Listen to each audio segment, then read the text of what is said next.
Good morning everyone, কেমন আছেন সবাই? আমার চ্যানেলের এটা দ্বিতীয় ভিডিও, সেটা নিয়ে চলে এসেছি। আজ সকাল থেকে এখানে খুব বৃষ্টি হচ্ছে এবং খুবই অন্ধকার। বাইরে এখন বাজে সকাল 6:30। আমি এখন মেয়ের স্কুলের টিফিন, ব্রেকফাস্ট সব প্রিপারেশান নিচ্ছি। ঘরে কারেন্ট নেই, তার মধ্যে করছি। চলো, দেখা হবে আবার কদিন একটুখানি পরে। বাই। হাই, কেমন আছো সবাই? Good morning everyone. আজকে এখানে সকাল থেকে খুব বৃষ্টি হচ্ছে। আর এখানে একটা জিনিস দেখানোর জন্য এখন এই ভিডিওটা করলাম।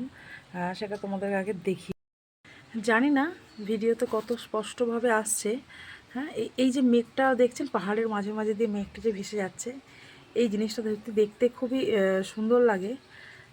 এই জিনিসটা দেখতে এত বেশি এই কারণে ভালো লাগে, কারণ হচ্ছে মাঝে মাঝে না মেঘটা নিচের দিকে নেমে আসে, তো স্পষ্ট বোঝা যায় যে মেঘটা যে সামনে দিয়ে যাচ্ছে বা এখানে আছে। আর এখানে একটা বড় জিনিস হচ্ছে, দেখে মাঝে মাঝে মনে হবে কুয়াশা হয়েছে, কিন্তু এখানে একটা কুয়াশা না। কিছুক্ষণে কয়েক সেকেন্ডের জন্য মেঘটা নিচের দিকে থাকে, তারপর আস্তে আস্তে আবার আগের ওটা উপরের দিকেও চলে যায়।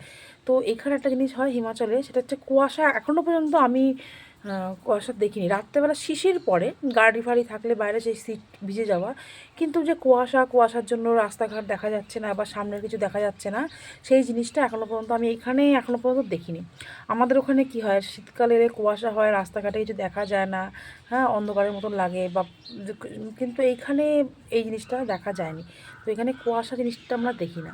যাই হোক, এখানে এখন প্রচণ্ড পরিমাণে বৃষ্টি হচ্ছে, থেকে থেকেই হচ্ছে, প্রচণ্ড ঠান্ডা। আর এখানে বৃষ্টি হচ্ছে মানেই হচ্ছে পাহাড়ের উপরে বরফ পড়ছে, স্নোফল হচ্ছে। এই সময় যদি কেউ একটু উপরের দিকে যায় বা যেখান থেকে স্নোফল হওয়া স্টার্ট হয় সেখানে যদি কেউ যায়, তারা ওখানে গিয়ে স্নোফল দেখতে পাবে, সেখানে যদি যাওয়া যায় তো। আর এখানে যায়ও অনেকে। আমাদের এখানে অনেকেই আছে যারা এখানে যখন বৃষ্টি হয়, এই শীতকালে মানে অক্টোবরের পর থেকে এখানে যখন বৃষ্টি হয়, মানে লাগাতার যখন বৃষ্টি, যেমন এখন হচ্ছে ডিসেম্বর, জানুয়ারি, ফেব্রুয়ারি, মার্চ অবধি, যখন এখানে বৃষ্টি হবে লাগাতার দু দু তিন দিন ধরে বৃষ্টি হচ্ছে, তখনই সবাই একটু উপরে, আমাদের এখান থেকে মোটামুটি এই 1-1.5 ঘন্টা পরে হচ্ছে বীরবিলিং, আর ওখান থেকেই হিমাচলের বরফ পড়াটা স্টার্ট হয়। তো ওইখানে সবাই ঘুরতে যায় হচ্ছে স্নোফল দেখার জন্য, বরফ দেখার জন্য। তো এটা একটা খুব ইন্টারেস্টিং জিনিস, এটা আমি এখানে এসে জানতে পেরেছি। বাই।